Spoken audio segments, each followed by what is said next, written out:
মুক্তিযুদ্ধের একজন অন্যতম নায়ক আসম আব্দুর রব, জি, একজন সংগঠক, উনি অতি সম্প্রতি বলেছেন এবং প্রকাশ্যে ওনার দলের জনসভায় বলেছেন যে 1971-এর 26শে মার্চের আগে পর্যন্ত আওয়ামী লীগ বাংলাদেশের স্বাধীনতায় বিশ্বাস করত।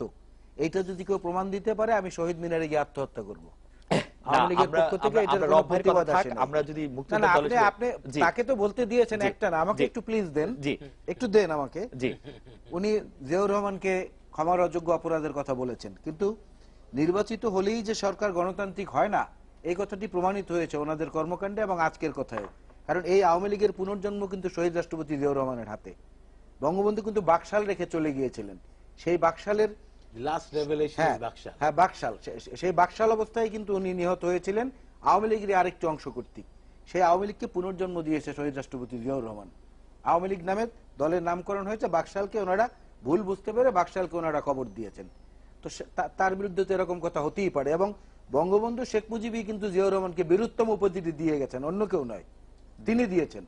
তা আজকে কাদের সিদ্দিকী যে সমস্ত কথাবার্তা বলছেন, বঙ্গবীর কাদের সিদ্দিকীও তো শাহবাগে যান নাই, তিনি তো একজন বীরুত্তম। তিনি বলছেন যে আমি যদি রাজাকার হই তাহলে বঙ্গবন্ধু হচ্ছে রাজাকারের কমান্ডার, কারণ তিনি আমার রাজনৈতিক আদর্শের পিতা। এই কথাগুলোর তো প্রতিবাদ হচ্ছে না আওয়ামী লীগের পক্ষ থেকে।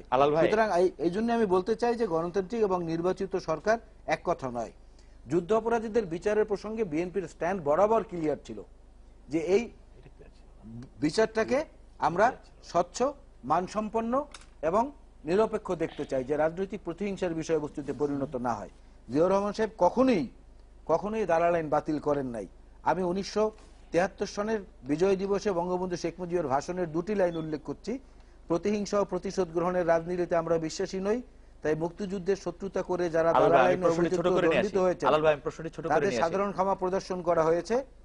এবং আলাল ভাই প্রশ্নটি ছোট করে নিয়ে আসি, আজকে যুদ্ধাপরাধী হিসাবে যারা বন্দী আছেন, আটক আছেন, তাদের মধ্যে কার ব্যাপারে আপনার সংশয় আছে যে তারা যুদ্ধাপরাধী নন? না, আমার কোনো সংশয় নেই। আমি সংশয়ের ব্যাপারটা পরে আসছি। সংশয় কেন হয়েছে এটা তো প্রমাণিত ট্রাইব্যুনালের রায়ের মধ্যে। না, ট্রাইব্যুনালের রায় না, আপনি যারা আছেন তাদের মধ্যে কে যুদ্ধাপরাধী, মানে তাদের কি স্বচ্ছ বিচার কি চান, কিরকম করে বিচার করলে স্বচ্ছ হবে? ভালো, চমৎকার কথা বলেছেন আপনি। তো মাঝে মাঝে ইন্টারাপ্ট করে আমাকে বারবার আটকে দিচ্ছেন, আমি চেষ্টা করছি সেখান থেকে বেরোবার। সেটা হলো 1974-এ বঙ্গবন্ধু শেখ মুজিব বলেছেন যে মানবতা বিরোধী জঘন্য অপরাধের জন্য যাদের বিচার হওয়ার কথা ছিল সেই সব যুদ্ধাপরাধীকে আমরা মার্জনা করে দিয়েছি। দৈনিক বাংলা 16ই ডিসেম্বর 1974 সূত্র আমি বলে দিলাম। এবং দালাল আইনের কথা, তাহলে বঙ্গবন্ধু জীবিত থাকা অবস্থায় উনি এগুলোকে ক্ষমা করে দিয়েছেন। খানে সবুর মুক্তি পেয়েছে বঙ্গবন্ধু জীবিত থাকা অবস্থায়।